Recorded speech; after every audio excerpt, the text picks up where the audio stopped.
Welcome back, everyone. I hope you enjoyed the first part of Excellence in the Art of Presentation. Today's webinar is going to be part 2, moving your dog to the judge's examination. This movement part is a very crucial part of the examination. You'll be surprised how many judges put most of their emphasis on the movement part of the examination.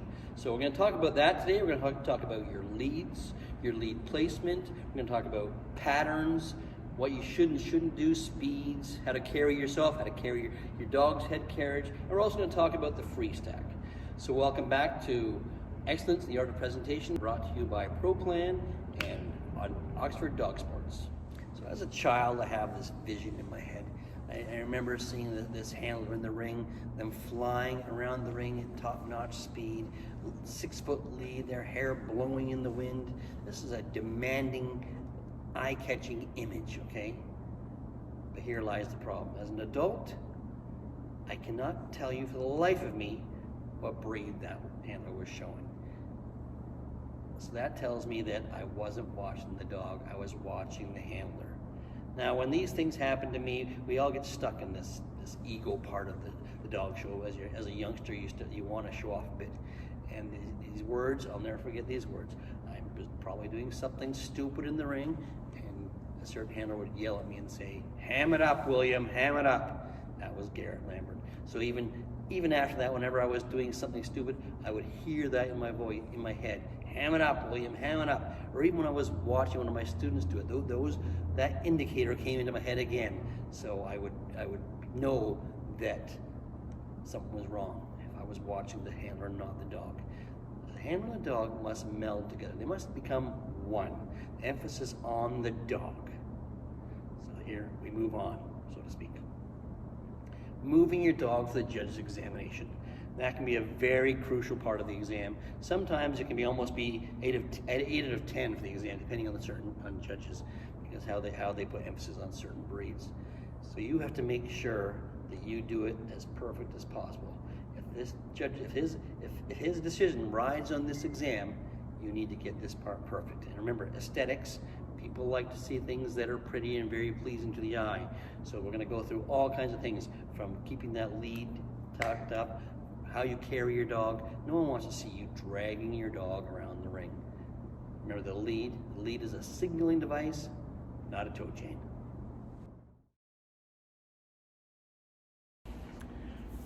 First things first, the lead.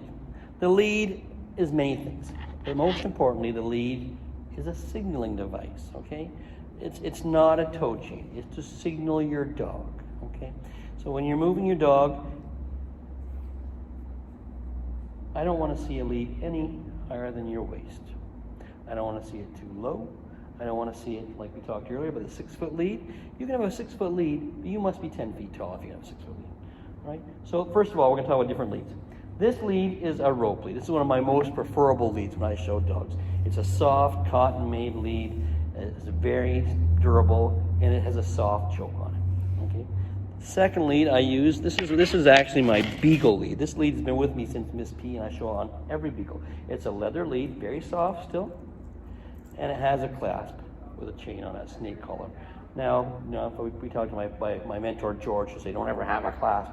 Well, with certain breeds, you do need clasp. If you're showing poodles or old English sheepdogs where a lot of grooming goes into their head, you need to be able to put their collar on first, groom them, and then clip it to the lead when you go to show this. So I'm going to contradict my mentor there a little bit. Then we have the Resco lead. Now the Resco is a very directional lead. I show a lot of sporting dogs on Rescos. Rescos, again, it's just an easy, it's fairly thick, and it just tightens. It's more of a directional because it doesn't go underneath. You are guiding your dog with this, and you're also creating head carriage with this because you're in control, okay?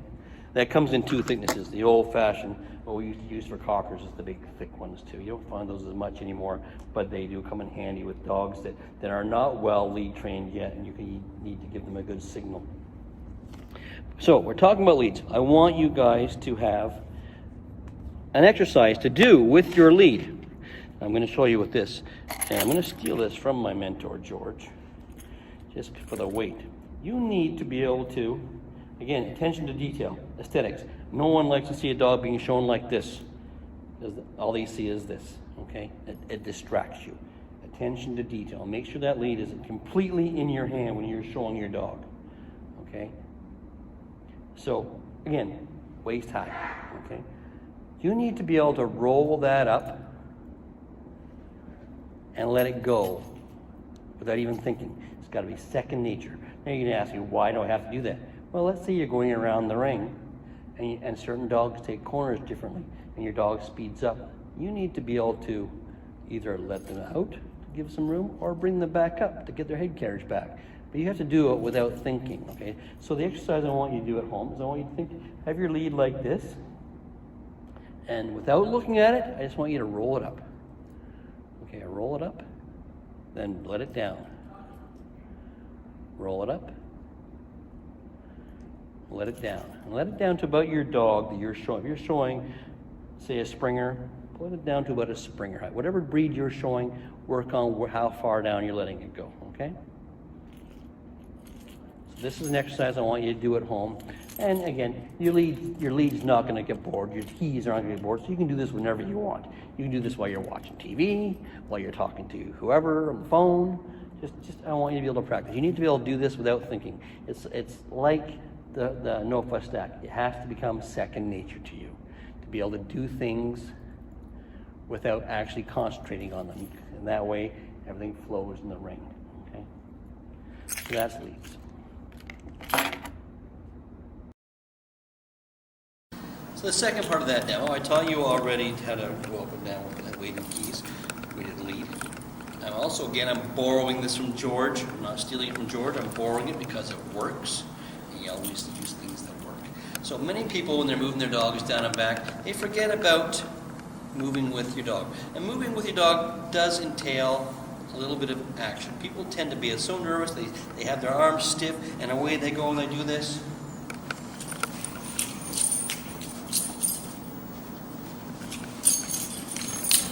Because what happens is that lead is bouncing and the dog's head is doing the same thing because your arm is so stiff.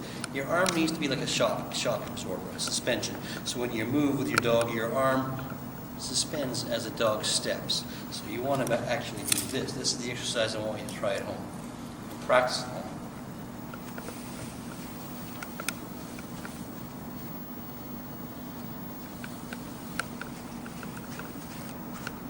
You don't want the keys moving at all. The keys being your dog's head. So your arm fluctuated with your dog's movement. Okay, that's this exercise. So during my handling classes, I've had handling classes for years. Now I have them at Oxford Dog Sports in Woodstock, Ontario.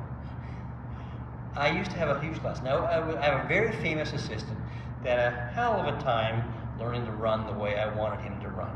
I would take him to the classes, and I would pick the very best runner in that class, make him hold hands with that runner, and run around the ring, till finally he was running in unison with the other runner. You'd be surprised how much you impede your dog's movement if you make the dog run with you rather than you running with your dog. Okay, so one exercise I came up with, especially due to social isolation, we're going to use this, so you don't have to hold hands anymore. They're going to touch this. So can we have our examples, please? Sean and Gloria. The floor is yours. Take each other down and back.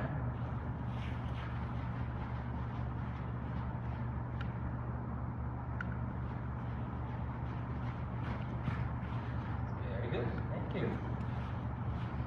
As you notice, the first 3 strides, they weren't in unison, but by the time they got going on that 3rd stride, they were in unison. That's what you have to accomplish. But I want you to accomplish that first step as soon as you walk in the ring. Boom. I want you to work with your dog. So at home, you practice running with your dog. Your dog is not running with you.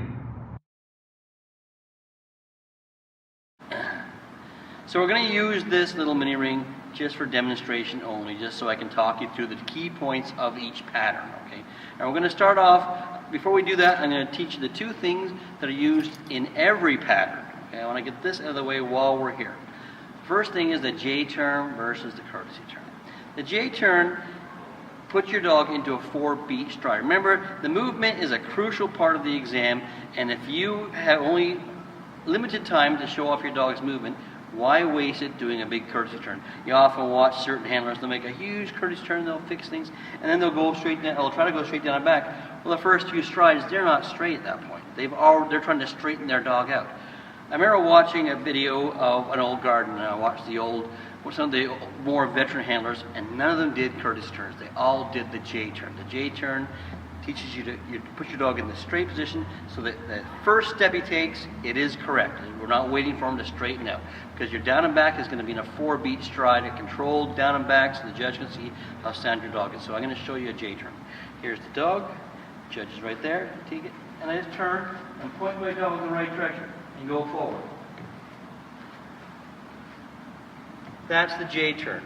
The J turn is a controlled down and back. Why would you make it all fancy and give your dog a chance to mess up and lose the class for you? Do as the most perfect down and back you can possibly do. So the second part that's used in every one of your patterns is the free stack, the free bait. That's done usually in front of the judge. I'm going to show you bit by bit. I'm going to break it down and show you how it's done, okay? So I'm going to take my dog, listen, okay.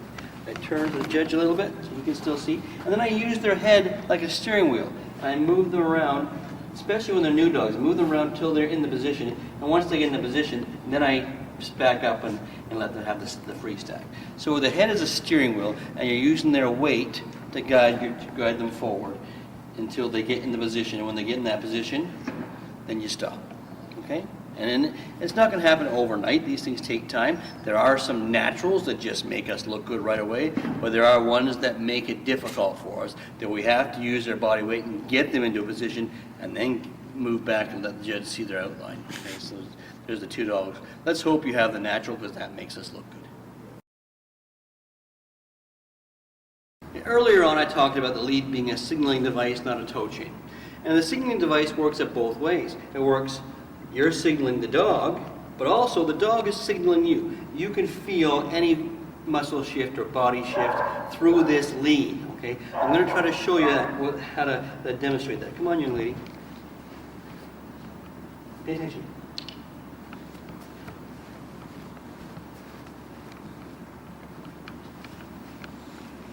So you're going to stop, you're going to get her into position, and you still have that signal. So if she were to go forward, I could still bring her back, okay? Because I felt that she went too far forward.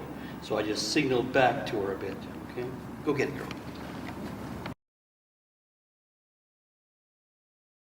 So the first pattern is the down and back pattern. That's when your dog is just going to move straight down and straight back to the judge.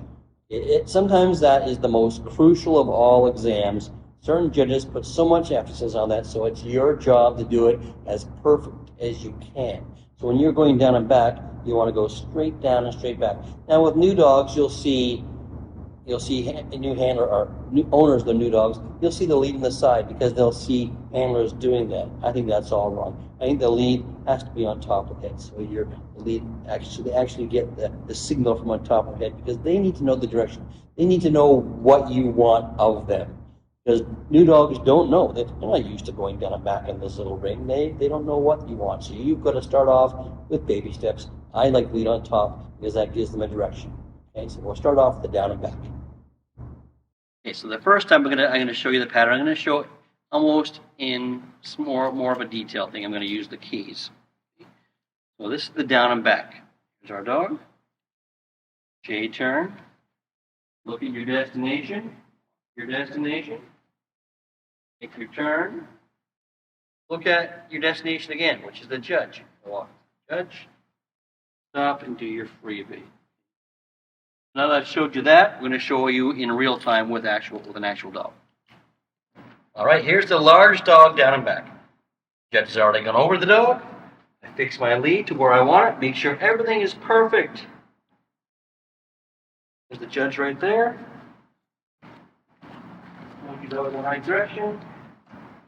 And then you go.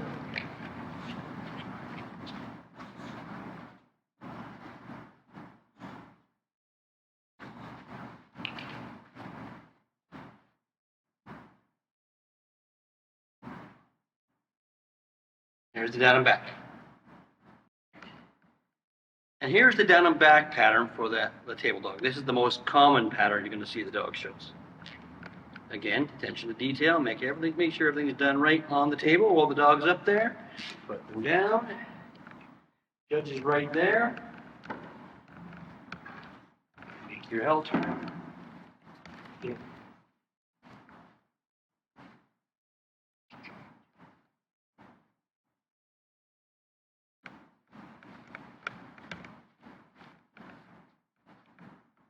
Good boy. There's your down and back. Now we're going to move on to the triangle. Now the triangle, you're going to see three different versions. The judge is going to see your dog go away from them, so they're going to see your dog's rear end action, and they're going to see the side action, the side kick, because you're doing the side of the triangle. Then you're going to stop and you're going to come back and go right back to the judge. So he's going to see the judge is going to see the dog's front action coming at them. So you've got to make each action as perfect as possible. Okay, so when we're doing it, it's going to be done deliberately. So when I tell you to do things on purpose, this is what I mean. Do it on purpose. So when you're going to go straight down, you're going to take your dog and go straight down.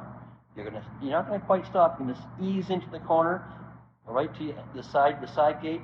When you get to the top of the side gate, most people like to just turn into it. We're not going to do that. If we just turn and try to straighten our dog out, those first few strides, they're trying to straighten themselves out, their front end is all over the place. So you're going to want to go to that corner, stop, make a turn, and come right back at the judge so that everything is perfect. Boom, boom, boom. If you try to make a small circle out of it, there'll be 3 strides at this part and 3 or 4 strides at this part where the dog is trying to regain their direction, and that's not going to be pleasing in the judge's line of sight. And here's the triangle broken down for you. Here's our dog. Again, the J turn. Point the dog in the right direction. Arch to your end. Go deep into the corners. Your dog doesn't try to cut the corners. Then go across here. Get to your point.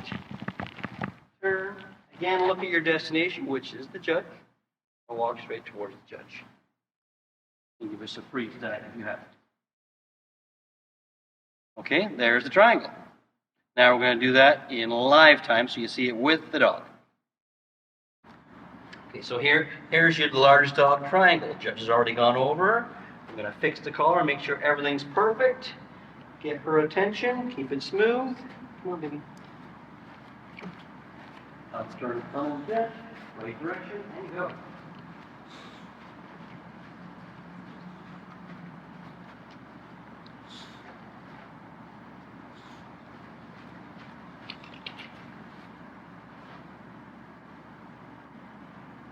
And there's your triangle.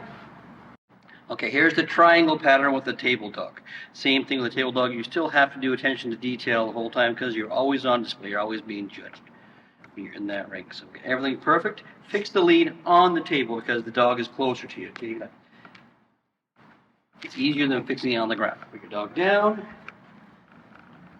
Make sure everything's perfect.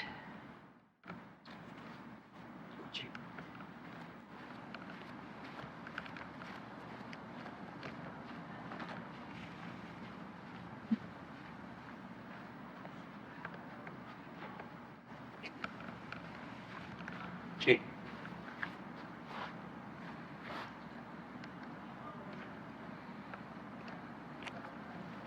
There's the triangle.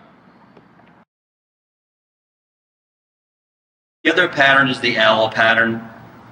I myself am not that fond of the L pattern. Very few judges do it anymore. There is the odd one. But for you juniors out there, I'm going to show you how to do the L pattern. So the L pattern is exactly that. You're going to go straight down. You're going to turn left. You're going to switch hands on the way back because the dog, in juniors, the dog has to be in between the handler and the judge. The dog can never be on the offside. So I'm going to show you how we do that too. So it's very simple. And that, again, I like the lead on top because it becomes a relay. If you put it on the side, you're going to get too fancy. You're going to get all screwed up in your little switching hands. It's so much easier, but straight on top, it just becomes a relay to you. I'll show you that when I demonstrate it. All right. And here's the L pattern broken down for the junior handlers that are watching. Now remember, the judge is right there. So one of the rules is you cannot get between the dog and the judge. So you have to actually switch hands at this point. So you already have your dog in your right hand. You turn, you get to this point, then you turn your body, switching your hands, and take your corner Take it deep, nice and smooth. And you get to your end point here, just like a relay. You grab it, switch hands. Get to this point, bring your dog in, switch hands again. Back to the judge. Do your freebie. Now we'll show that to you in real time with the dog.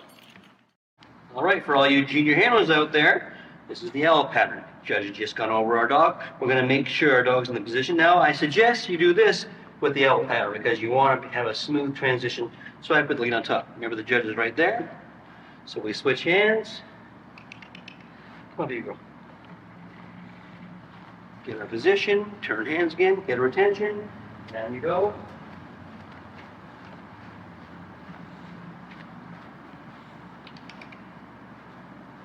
Good girl.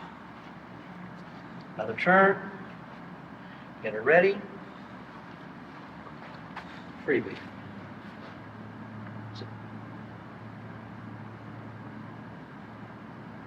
Go, Carl. There's your L pattern for you junior handlers out there. And for all you junior handlers out there, here's the L pattern with the table dog. Same thing. Attention to detail. I can't emphasize that anymore. Attention to detail. Get it all fixed up here on the table. Remember your judge is over there, so you put your dog down. You're going to have to switch hands now. As you know the rule. Dog over. Jake. Switch hands again.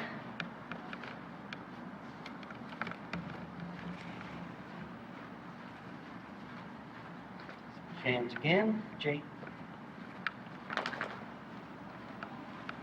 One more, just like a relay. Free stack. There's your L pattern, junior handlers. So the patterns we just taught you were the down and back, the triangle, and the L. What do all those things have in common? What they should have in common, which a lot of people don't, but they should be a 4-beat gait. Okay? 4-beat meaning it's more of a precise gait. You're not controlling where the dog's landing their feet, but you're letting them control where they're landing their feet. They're not light and lively about it. So the go around, when you're doing the go around, that's a 2-beat gait. The dog is more on its own and left to its own devices. That way you see its natural head carriage and body carriage. This is the dog in its natural elements. So when I'm at home and I get a new dog, I tend to sit there and watch that dog. I'll go on my deck and watch that dog in the backyard running around. So I actually see how that dog looks in a 2-beat gait because I want to see how it looks. And I've got to reproduce that in the ring. That's your job as well. So the go around is the dog all by itself, head's carriage natural. That way it's using everything it has. When the dog uses everything it has, its head carriage is precisely where it should be. The dog can only reach as far as its nose goes. You'll see so many people make the mistake when they pull back on their dog and they check up. That's one thing I didn't talk about earlier today. When you're signaling your dog, don't check back, check up. That means signal up. You signal back, you're sending the wrong message. You're saying, let's go, but not really because you're pulling back. So signal up. And if you want them to slow down, signal up and slow yourself down. That's naturally going to slow the dog down. So you'll be able to feel the dog's carriage. And when you're going around the ring, check up as you're going into corners. Give little checks so the dog knows you're there, but not enough to impede the dog's carriage. Okay? So that's a lot of work for this week. You really can't practice the go around at home. Because we're in quarantine, unless you have a big yard, you can practice going around the ring. You can try doing that, but you need to learn to move with your dog, not impede your dog, check up. Remember, it's a signaling device. Signaling means that you always have that line from the dog to your hand. That's your signal. If that goes down anyway, the signal is stopped. I don't want you to choke your dog, but I just want you to be able to feel that signal. Okay? So you got a lot of things to work on. You have the lead roll. I want you to do that without thinking. So if you have to let your dog out going around the ring or bring them in going around the ring, either way, you need to be able to do that as a second nature. The free bait, you want to use the dog's head as a steering wheel and their balance to rock them into the correct position. That may not work off right away, so you may have to do it a couple times, but once they get a few feet right, tell them they've done a good job and start again. It'll all come together just with practice, just like anything else. Courtesy turn versus the J turn.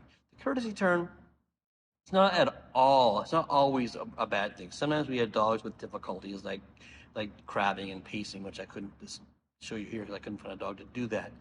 But you use that extra time to get those dogs out of those bad habits. But most of the time, we create those bad habits. And if you use the J turn, which means just turning your dog straight and going straight down and straight back, you'll have very little problems, okay? And dogs tend to, I don't want you to shoot out of that block. I don't want you to go down and back at 50 miles an hour. You slowly, gradually get the speed, okay? If you take off, those first few steps are a mess because the dogs are trying to catch up to you. Again, you're going with your dog. You're signaling them to go down and back, okay? Down and back, we did the down and back, we did the triangle, we did the L. You need to practice those, okay? That ends moving your dog for the judge's examination. Next webinar is going to be a two-part webinar. It's going to be, the first part is going to be preparing your dog for the judge's examination. Now that doesn't mean you setting your dog up, it means getting your dog ready to go into that dog show. Okay? That means having your dog trained, but it also entails physical things as well as mental things for your dog. We're going to get into that next week. The second part of the webinar is preparing yourself for the judge's examination. Now remember, handling is only 20% of showing a dog. The rest is 80% is mental. So we're going to get into that next week. We're going to go touch on attention to detail. We're going to touch on timing. We're going to touch on, you've already got all mechanics. I want you now to learn how to present your dog. Anyone can show a dog. It takes a special someone to present their dog. Let's watch Ellie in a final go around.